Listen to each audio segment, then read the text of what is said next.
Respect isn't given, it's psychologically commanded. 99% of people try to earn it and fail because they don't understand the unseen rules. In the next 7 minutes, I'll give you 7 precise psychological moves that make anyone respect you instantly. Use them wisely. I want you to settle in, breathe slow, and listen like you're learning a fight strategy. These are not manipulative hacks for petty gains. They're calibrated social tools that reshape how you occupy space and how others interpret your presence. Think of them as combat techniques for human interaction, practiced, deliberate, and ethical when used right. I'm going to walk you through each move with real examples you can use tomorrow. Meetings, dates, negotiations, leadership moments. Keep an open mind, practice in low-stakes settings first, and remember, mastery comes from repetition, not impulse. Silence is a weapon when used intentionally. Most people rush to fill gaps because they fear awkwardness, but pausing after someone speaks signals you value their words and that you have internal composure. The pause tells the room you are not anxious to be liked, you are comfortable with being right. In negotiations, I've seen the silence flip power in under 10 seconds. You present an offer, they respond. Instead of immediately rebutting you, hold a 2 to 4 second pause. Watch their body language. Discomfort often follows, or concession often follows as they search for your missing urgency. That gap reframes who controls tempo. Timing is specific. 2 to 4 seconds after a key line is ideal.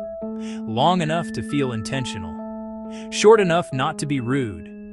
Hold posture. Drop your shoulders slightly. Control your breath. Let your face remain neutral. The silence becomes a statement. I have options, and I choose to wait. Emulate that stillness in conversation. Your silence should be like gravity. Subtle, inevitable, impossible to ignore. Mirroring is about rhythm, not mimicry. When you subtly match someone's posture, tempo, small gestures, you create unconscious rapport. The trick is to mirror lightly and with a delay. Echo their energy. Don't copy it like a parody. In a job interview, matching speaking pace, occasional hand gesture, builds unconscious trust. If the interviewer leans in and speaks calm, slow, you calm your breathing and pace to match theirs. That tiny alignment reduces perceived distance and makes your ideas land smoother. Limits are crucial. Never mirror negative or closed-off gestures like crossed arms, aggressive jabs.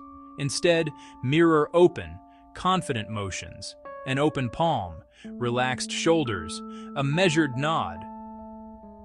Practice in everyday settings, cafes, networking events, brief conversations. Keep it natural, keep it delayed by a beat, and always remain authentic. The goal is to synchronize energy, not to manipulate identity. Eye contact calibrates presence.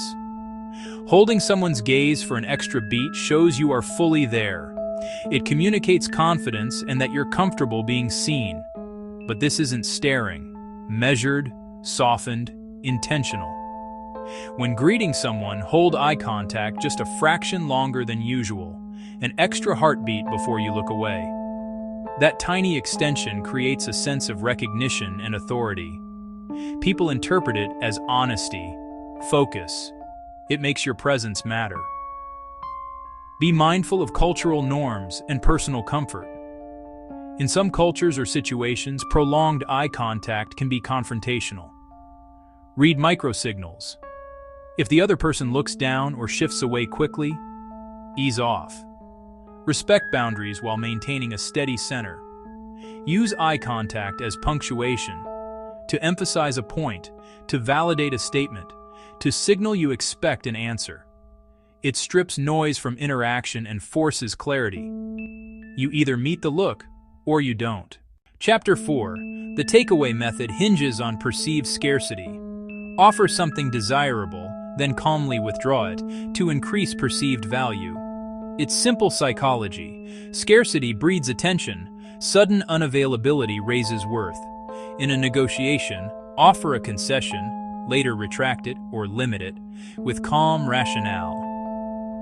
That reversal forces reassessment, often revalues what you offered. It's not about deceit, it's about realigning perceived leverage. Ethical boundaries matter. Don't fake value. Don't create false urgency. The takeaway must be genuine, an actual change in terms or availability. The goal is to clarify worth, not manipulate decision-making unfairly. Use the takeaway sparingly, because overuse destroys credibility. When executed thoughtfully, withdrawal is a respectful tool. It maintains negotiation integrity and reminds others you operate on principles, not desperation. Chapter 5. Controlled vulnerability disarms while preserving competence. A short, honest admission, like recognizing a single weakness, can humanize you and build trust. The key is brevity and framing. A leader might say, "I haven't always nailed this area," then quickly show how they're addressing it and redirect to outcomes. That humility reduces defensiveness and paradoxically increases perceived strength because it shows self-awareness. Never overshare or drown the room in insecurity. The vulnerability has to be strategic. One sentence clear, then you take control again. You're not confessing every flaw. You're signaling authenticity and confidence to move forward. Done right, people lean in. They relax because you're not pretending to be flawless. That relaxation becomes fertile ground for influence and cooperation, not contempt. Chapter 6.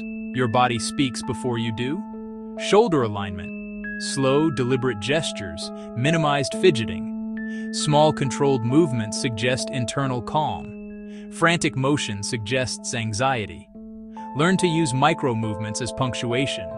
Lean forward briefly to emphasize a point. Return to neutral. That brief forward motion creates momentum and lets the room settle under your control. Pay attention to shoulder placement, slightly back, chest open, head level. That alignment helps vocal projection and signals readiness. Reduce repetitive motions, tapping, hair touching, foot shifting. They sap credibility. Practice slow, intentional gestures in front of a mirror or camera. The goal is economy of motion. Do less, mean more. Deliberate movement creates a rhythm people follow. Chapter 7. Praise is powerful when it's rare and specific. Give compliments that are concrete and public, sparingly, and they will carry weight. Generic flattery dilutes value. A targeted compliment becomes currency. Praise someone once in front of peers for a concrete result, a well-run project, a decisive call.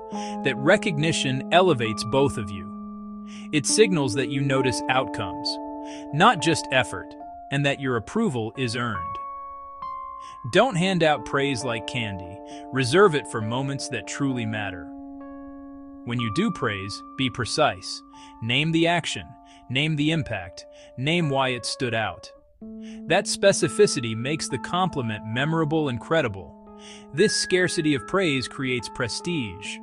People begin to view your approval as meaningful, which raises your perceived status and influence within the group.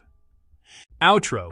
These 7 moves are tools: silence, mirroring, eye contact, the takeaway, controlled vulnerability, posture, calibrated praise. Each one rewires how people perceive you, when used with intention and restraint. Practice them, refine them, and watch how your presence shifts in everyday life. These tools are powerful. Use them responsibly. Respect earned through manipulation is hollow. Use these to lead with integrity. If you test these strategies, do it ethically. Your goal should be clearer communication and healthier influence, not exploitation. If you want more strategies delivered in a deliberate, stoic way, subscribe now. Stay deliberate, keep practicing, and sign off quietly. Deep breath, slow exhale.